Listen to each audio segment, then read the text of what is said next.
While the whole chess world rejoiced the match between two legends at the St. Louis Chess Club, in this video we speak to some of the people who work behind the scenes to make sure the chess fans enjoy every moment in St. Louis. So, well, I think I'm the new addition to the club actually. Yeah, I've been here sometimes for some time already, but I've been very familiar with the club and its people since like 10 years ago maybe, because I was studying at Webster University and we are in the same city in St. Louis. So even back then there were lots of tournaments for me to play or even for me to attend and to watch, such as right now the Clutch Test, the Legends. So back then I came to the club like pretty much every week. Which year was it? It was 2015, 2017. Oh, wow. Yes, and I was also teaching one of the classes here. It was the ladies' night. It's also to encourage more female players to play, not only for the professional game itself, but just just to hang out, to have fun. But we play chess, so that was one of the classes that's still going on right now. But I'm not teaching that one anymore.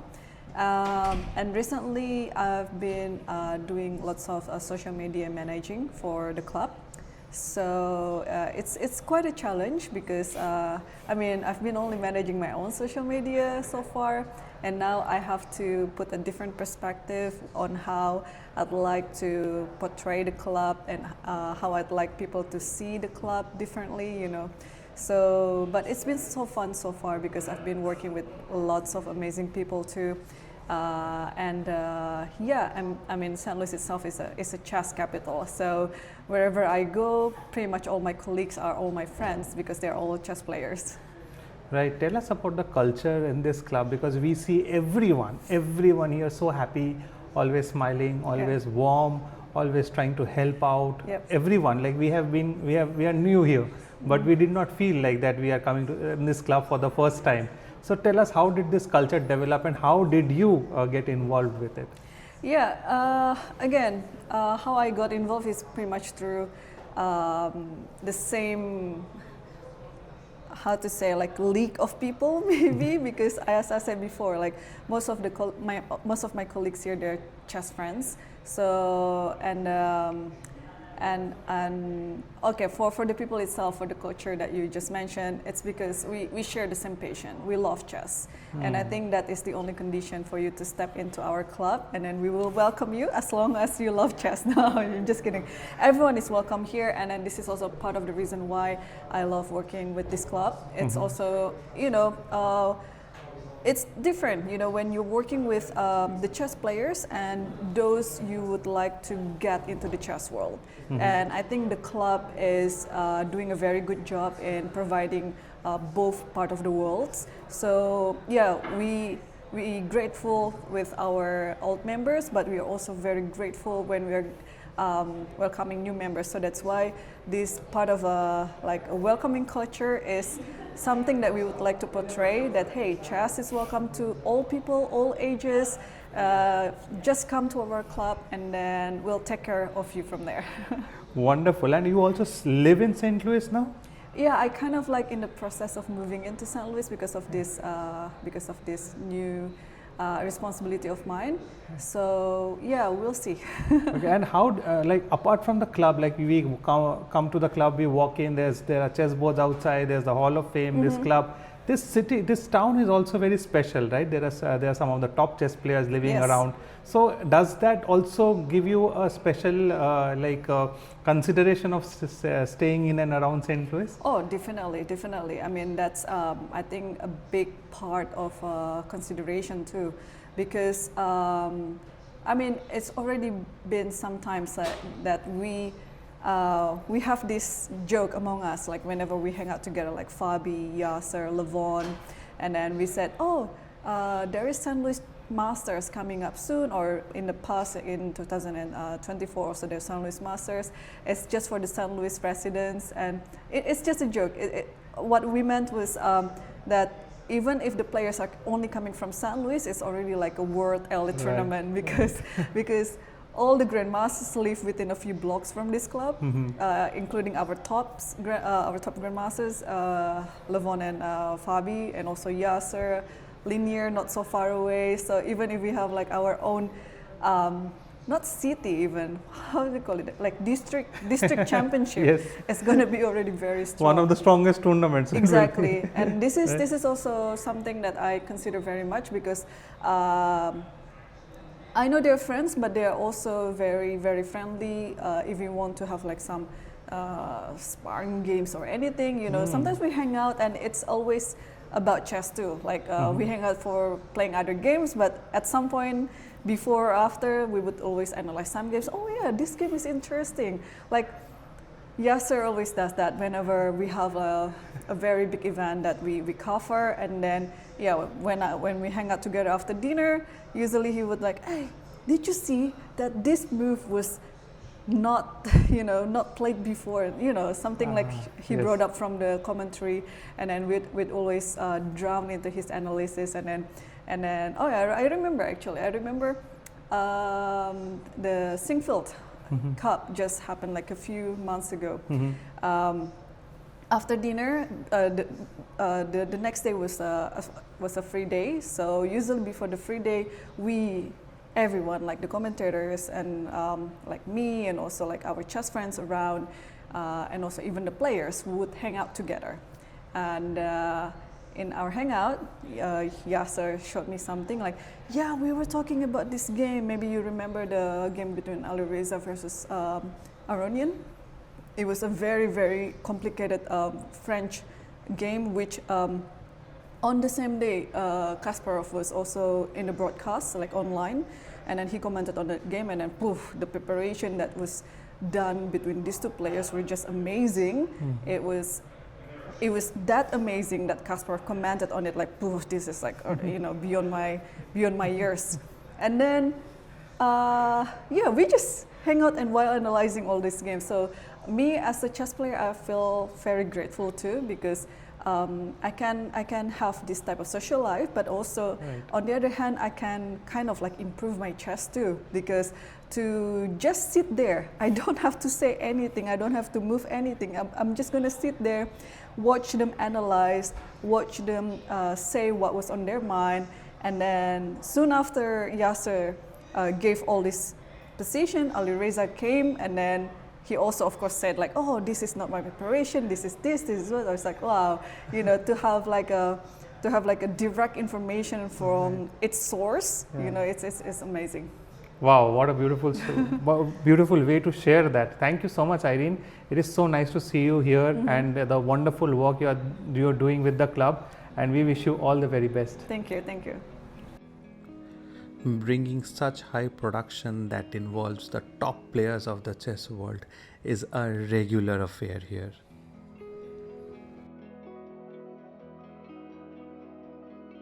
Yeah, this was tense, but it was awesome. It was really cool because we had just opened the club like the first day. The expansion, the remodel all happened today. So it was very, very new to everybody, but the excitement and the energy around the club was wonderful. Right, and you are the operations manager of this club. Would you like to share with us your role here? Yeah.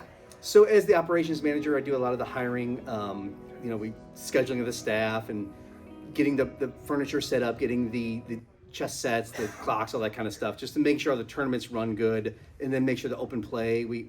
I tell people we're kind of like a gym for chess. So you buy a gym membership, you can come, you can work out, or you can sit and watch other people do stuff. You can take classes. It's all free as a member, so it's just kind of a unique experience here. Right, and you mentioned hiring of staff, and we have been noticing, we are here for 3-4 days, and we also mentioned this to Rex, that everyone who works here in this club is so warm. Yes. It's so welcoming. Yeah. And it gives a feeling that it's not the first time we have come here. Yeah. So what is the selection process of an employee here, if you can share? Yeah, I mean, that's really what we're looking for. We're looking for somebody, when you walk in that door, we want you to feel welcome. We want you to feel like, this is your home. This club is for you. So we want you to walk in that door and you'd immediately feel like this is the place I want to be. So we try to just look for people who have experience in retail, experience in customer service aspects, really. So a lot of our employees aren't great chess players Oh, because you that's lose some of that, Oh, some of that's the chess interesting. with the customer service aspects. So yeah, Okay, and how long have you been with the club? I've been in the club since 2013. Oh, Yes, it's a wow, long time. that's Yes, 12 yeah. years. Yep. So, how has been your experience with this club? Oh, absolutely amazing. Like, it's literally the best place I've ever worked. Absolutely incredible. It's unique. There's nothing like it. It's just an experience. Like, it's one of those things where I'm not going to work. I'm just coming to play in a chess club all day. And how did you like join this club? Were you a chess player? Not really. I think I had wanted to teach and get into teaching and teaching adults specifically. And there was a chess opening. And you don't have to be like an expert to teach chess to people who don't know Yes. what they're doing. You know what I mean? Like, as long as I'm better than the third grader, I can teach them. So that was my way. And I started teaching in schools and then just kind of worked my way up the ranks here.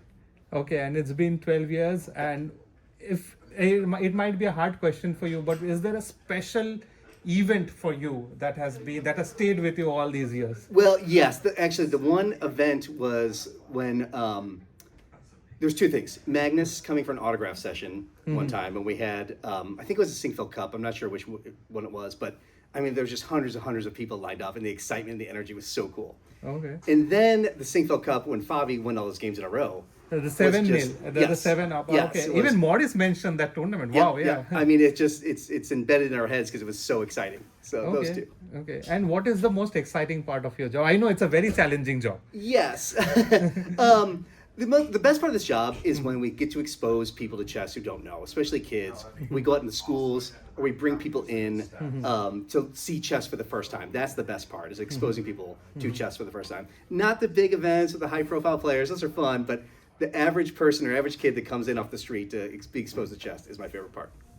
One very unique thing that we have noticed is that now the club is extended and there are different rooms for Yes. different tournaments. Can you tell us the idea behind that? Well, yes, it takes so much logistical things to put the tournaments together that like we need to have this designated so we know weeks in advance where the table's going to go, where the cameras are going to go, where the microphones are going to go, all that. So we know this room is this room is that. Yeah, that there's a whole back to it that takes a lot of work. So Okay, and we know that some of the most top tournaments in the world are happening in this club. Yes. And now with the extended section, the sky is the limit, Yes, right? absolutely. What can we expect next from the club? good question. Well, the American Cup will happen again in March. But in between then, we can do scholastic tournaments. One of the reasons we expanded was because we always had to go off-site to get 200-300 kids in here. And now that we have those big tournament halls, that's what I'm most excited for, to see all those people in one spot. So that's next. Well, a great one that we do is our pocket parks. So we install concrete chess tables in all the parks around the city. Oh. And then we send instructors out there on Saturday to teach chess for free. So you can kind of do a tour of the city, and there's St. Louis Chess Club permanent chess tables in a bunch of the parks. So that's a really cool initiative that we do. Wow. Yeah, wow. we love that. That is amazing. And also you have ladies Ladies' night, ladies' yes, night yes. and also teacher, right? Like there can be coaches who can come and Yes, learn yep, chess, yep, right? yep. All these initiative. What more can fans expect from the educational point of view? Yeah, so one of the things in the club now, we always have a grandmaster in residence. And so yes, we yes. videotape all of our classes and we broadcast those on the YouTube channel. So that'll explode, especially now that we have so much more room and more opportunities for that. So Right. And finally, as we are still soaking ourselves with what has happened in the Yeah, last yeah. 3 days, which has been your favorite moment from the Clutch Chess Legends? it was just like that finale today. Yeah. Like the culmination of everything was the best part. And just seeing all those people upstairs waiting for Vichy and Gary's autographs and just the excitement about them. So that ending point today was the best. While the St. Louis Chess Club is a place of high octane chess action, just opposite to that is the charming World Chess Hall of Fame, which hosts some of the most amazing pieces of chess history, art, and memorabilia.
I came to the World Chess Hall of Fame about 12 years ago, and I have a background in history and art history, and the Chess Hall of Fame kind of blends all of this together in a celebration of one of the world's oldest games. So I love kind of learning about how different artists have interpreted the game, but also celebrating the game's best players. Okay, so what is the process of putting a particular article in the Hall of Fame? Like, what is the process somebody goes through, if you want to share? Yeah, so we have a large collection of thousands of items, and they come to us in all kinds of different ways. Sometimes we purchase something. Other times people donate items to us. We have several large collections of chess artifacts and memorabilia that came to us after important chess figures like some of our Hall of Fame inductees passed away. One of the really cool things is that when we hold events like the match that just ended here in St. Louis, memorabilia related to it immediately becomes part of our collection. So the score sheets and chessboards and things like that, photos of each of the players. And so we kind of like help to promote this chess culture that's in St. Louis through preserving its history.